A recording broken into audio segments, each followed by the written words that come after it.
بسم اللہ الرحمن الرحیم۔ السلام علیکم ورحمۃ اللہ وبرکاتہ۔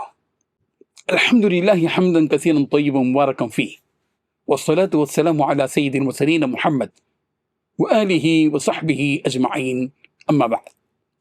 حاضرین و ناظرین، یہ درس قرآن نمبر 597 ہے اور آج سورۃ الانعام کی صرف ایک آیت کی تلاوت و تشریح کی جائے گی۔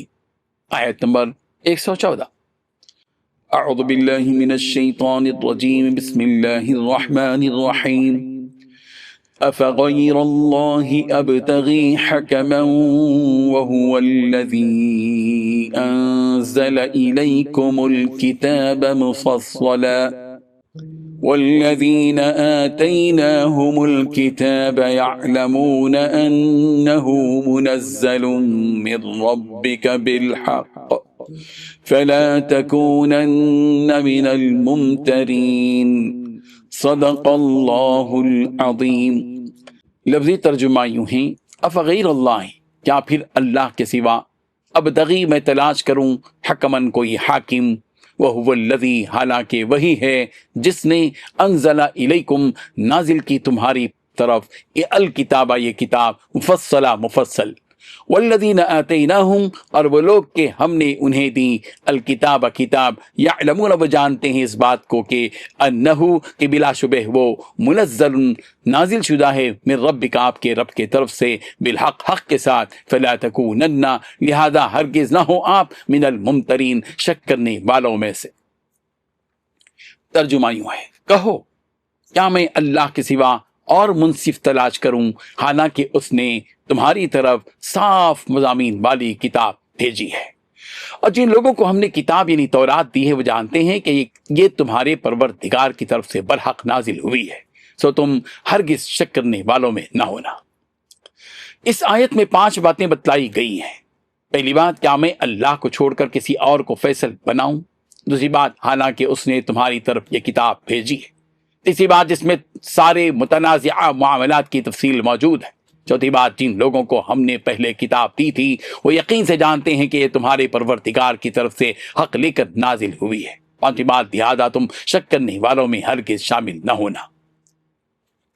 حاضرین و ناظرین، رسول رحمت صلی اللہ علیہ وسلم لوگوں کو اللہ تعالیٰ کی آیتیں پڑھ کر سناتے تھے اور وہ احکامات بتلاتے تھے جو لوگوں کی پاکیزہ زندگی کے لیے اللہ تعالیٰ نے آپ پر نازل فرمائے۔ ان لوگوں کے درمیان اللہ تعالیٰ کی ذات اور اس کی صفات کی تفصیلات بتلاتے تھے اور یہ بھی بتلاتے تھے کہ اللہ تعالیٰ کا ہر فیصلہ برحق ہے، لیکن یہ مشرکین اس بات کو پسند نہیں کرتے تھے کہ ان کے سامنے اللہ تعالیٰ سے متعلق اور اس کے دین حق سے متعلق کچھ کہیں۔ وہ چاہتے تھے کہ رسول رحمت صلی اللہ علیہ وسلم یہ ساری باتیں جن کا تعلق توحید، رسالت اور آخرت سے ہے چھوڑ دیں، اور خود ان مشرکوں کا حال یہ تھا کہ یہ اپنے باطل اور لچر معبودوں کو چھوڑنے کے لیے ہرگز تیار نہیں تھے، جن معبودوں کی نہ کوئی حیثیت تھی اور نہ ہی ان معبودوں میں کوئی طاقت تھی کہ وہ کسی کو نفع یا نقصان پہنچائیں۔ مشرکین رسول رحمت صلی اللہ علیہ وسلم کو گمراہی کی طرف کھینچنا چاہتے تھے۔ اللہ تعالیٰ نے رسول رحمت صلی اللہ علیہ وسلم کو حکم دیا کہ آپ ان مشرکین سے ڈنکے کی چوٹ پر یہ بات کہہ دیں کہ فغیر اللہ ابتغی حکما، کیا میں اللہ تعالیٰ کو چھوڑ کر اور کسی کو فیصلہ کرنے والا مان لوں؟ یہ ہو ہی نہیں سکتا کہ میں اس اللہ کو حکم بنانا چھوڑ دوں جس کی ذات اعلیٰ و بالا ہے اور جو ایسی صفتوں کا حامل ہے جن صفتوں کا حامل کوئی دوسرا نہیں ہے۔ میں تو بس اسی ایک اللہ کے فیصلے کو تسلیم کرنے والا ہوں۔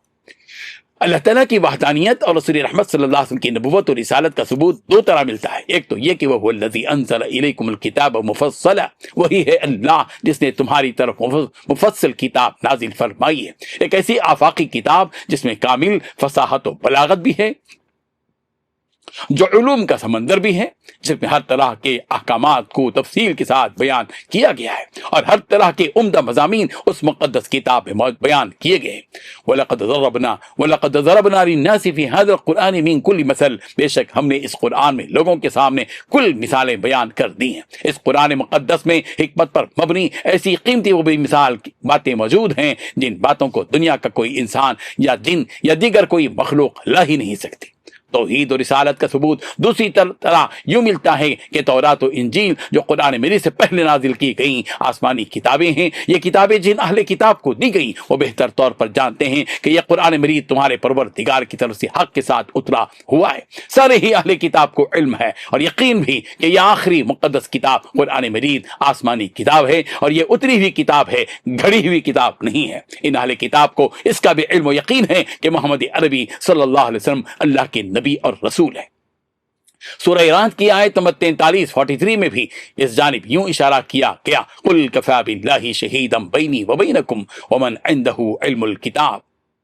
آپ کہہ دیجئے کہ میرے اور تمہارے درمیان گواہی کے لیے اللہ کافی ہے، نیز اور وہ شخص جس کے پاس کتاب کا علم ہے. اے مشرکو، اگر تم رسول رحمت صلی اللہ علیہ وسلم کی رسالت کا انکار کر رہے ہو اس سے کیا فرق پڑے گا؟ تمہارے انکار سے حقیقت نہیں بدل سکتی. اللہ تعالیٰ بذات خود محمد عربی صلی اللہ علیہ وسلم کی رسالت کا گواہ ہے اور ہر وہ شخص جسے آسمانی کتابوں کا علم ہے وہ بھی گواہ ہے. اگر انصاف کے ساتھ اس علم کی روشنی میں رسول رحمت صلی اللہ علیہ وسلم کے حالات کا جائزہ لیں تو یہ مشرک بھی یہ گواہی دیے بغیر نہیں رہ سکیں گے کہ واقعی آپ اللہ تعالیٰ کے سچے رسول ہیں.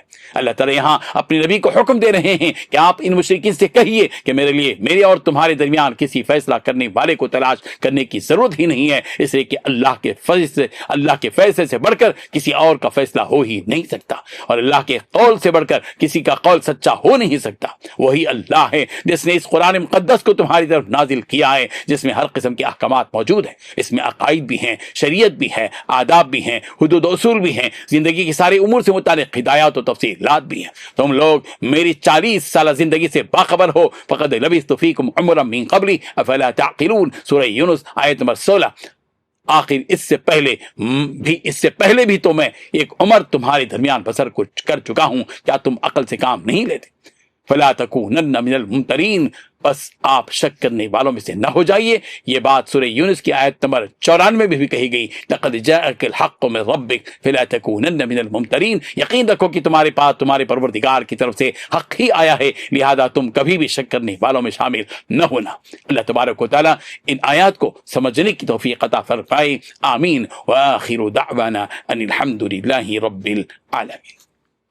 ڈیلی درس قرآن کو سبسکرائب کیجئے، اپنے تاثرات اور مشورے ارسال کیجئے اور متعلقین کے گروپ بنا کر انہیں روزانہ درس قرآن بھیجیں اور اجر ثواب پائیں.